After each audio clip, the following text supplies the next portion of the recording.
और आइए अब दस्तक में आपको दिखाते हैं कि क्या दिल्ली एनसीआर की जहरीली हवा में घुल गया है इथियोपिया से आया नया जहर। जी हां, दिल्ली से 4,500 किलोमीटर दूर इथियोपिया में ज्वालामुखी फटने से उसकी राख दिल्ली और एनसीआर तक पहुंच गई। ये राख सल्फर डाइऑक्साइड गैस और सूक्ष्म खनिज कणों से बनी है, जो आपके हमारे स्वास्थ्य के लिए बेहद बेहद हानिकारक है। एक तो दिल्ली में प्रदूषण और ऊपर से इथियोपिया के 12,000 वर्ष पुराने ज्वालामुखी की राख। दिल्ली में सांसों की इमरजेंसी लग सकती है। दिखाते हैं आप। दिल्ली वालों के लिए 4,500 किलोमीटर दूर से आया खतरा। इथियोपिया में ज्वालामुखी फटा, दिल्ली तक गुबार छाया। इथियोपिया के हाईली गुब्बी ज्वालामुखी से निकली राख दिल्ली एनसीआर की हवा खराब कर रही है। इथियोपिया में 12,000 साल पुराना ज्वालामुखी फटा तो दिल्ली में सांस लेना मुश्किल सा हो गया है। देश की राजधानी की हवा पहले से ही जहरीली है और इन दिनों यहां सांस लेना मुश्किल होता जा रहा है। ऊपर से आसमान में राख के गुबार ने फ्लाइट्स की उड़ान में कई चुनौतियां खड़ी कर दी। इस खतरे को देखते हुए दिल्ली और आसपास के इलाकों की कई फ्लाइट्स कैंसिल करनी पड़ी हैं। इथियोपिया में हुए वॉल्केनिक एक्टिविटी यानी कि ज्वालामुखी और उससे निकलने वाले गुब्बार की वजह से अंतर्राष्ट्रीय स्तर पर हवाई जहाज के ऑपरेशंस पे असर देखने को मिल रहा है।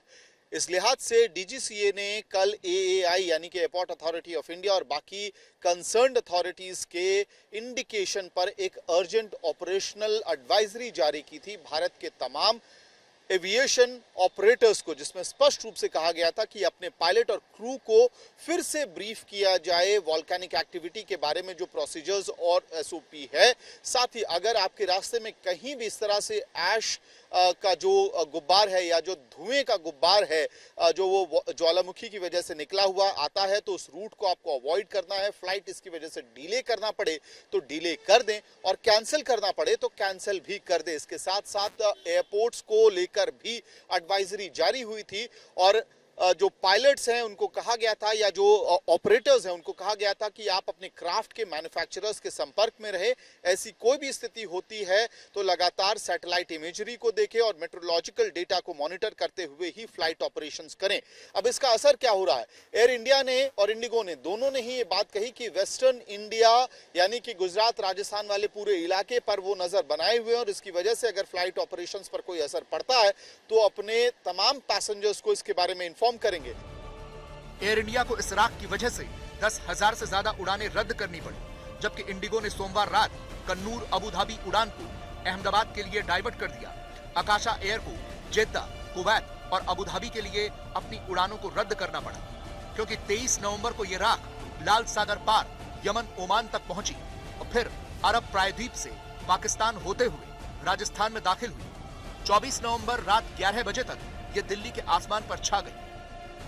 उड़ानों पर इसका असर बेशक पड़ा हो, लेकिन राहत की बात यह है कि फिलहाल राख का यह गुबार दिल्ली की हवा को और जहरीला करने की हालत में नहीं है। इथियोपिया में हेलीगुबी ज्वालामुखी में ऐसा विस्फोट हुआ कि जब उसकी दिशा बदली तो उसने दुनिया के कई देशों में हवाई सेवाएं ठप कर दी। जेट स्ट्रीम के साथ लगभग 4,000 किलोमीटर का सफर करके इस ज्वालामुखी से निकली राख और गुबार सल्फर डाइऑक्साइड राजधानी दिल्ली तक पहुंच गई। मन में सवाल जरूर आता होगा कि दिल्ली में अगर वायु सेवाओं पर असर पड़ा है तो क्या दिल्ली की एक्यूआई पर भी इसका असर पड़ेगा, क्योंकि जहां पहले ही हवा जहरीली है, एक्यूआई 400 से ज्यादा है। विशेषज्ञ ये दरअसल मानते हैं कि जिस ऊंचाई पर इस ज्वालामुखी का गुबार, इसकी राख और सल्फर डाइऑक्साइड है, वो दरअसल वायुमंडल की ऊपरी सतह पर है, जो जमीन से 15 से 20 किलोमीटर की ऊंचाई पर है। जेट स्ट्रीम के साथ इस समय वहां हवा की रफ्तार 100 से 120 किलोमीटर प्रति घंटा है। ऐसे में संभवतः शाम तक भारत की सीमा छोड़ करके वो राख, वो गुबार, वो एशेस चीन की तरफ निकल जाएंगे। जमीन में उनके आने की संभावना कम है, क्योंकि हम जिस एक्यूआई में सांस ले रहे हैं ये सतही हवा पर निर्भर करता है, जो कि अधिकतम जिसकी ऊंचाई 2000 फीट तक मानी जाती है। और ऐसे में सांसों पर इसका असर बहुत ज्यादा नहीं होगा। वायु सेवाओं पर असर इसलिए भी है कि विमान दरअसल उसी ऊंचाई पर उड़ते हैं और अगर वहां पर एशेस होंगे तो उनकी दिशा पर फर्क पड़ता है, जैसे कि 10 साल पहले हमने इंडोनेशिया में देखा था। दिल्ली में सांसों पर खतरा तो नहीं है, वायु सेवाओं पर जो खतरा था वो भी धीरे धीरे टल रहा है। दिल्ली और एनसीआर वालों को यह अंदाजा तक नहीं था कि घुटती सांसों के हालात में 4,000 किलोमीटर दूर से उनके लिए आफत का एक और आसमान सिर उठा लेगा। अमित भारद्वाज और आशुतोष मिश्रा के साथ आज तक ब्यूरो।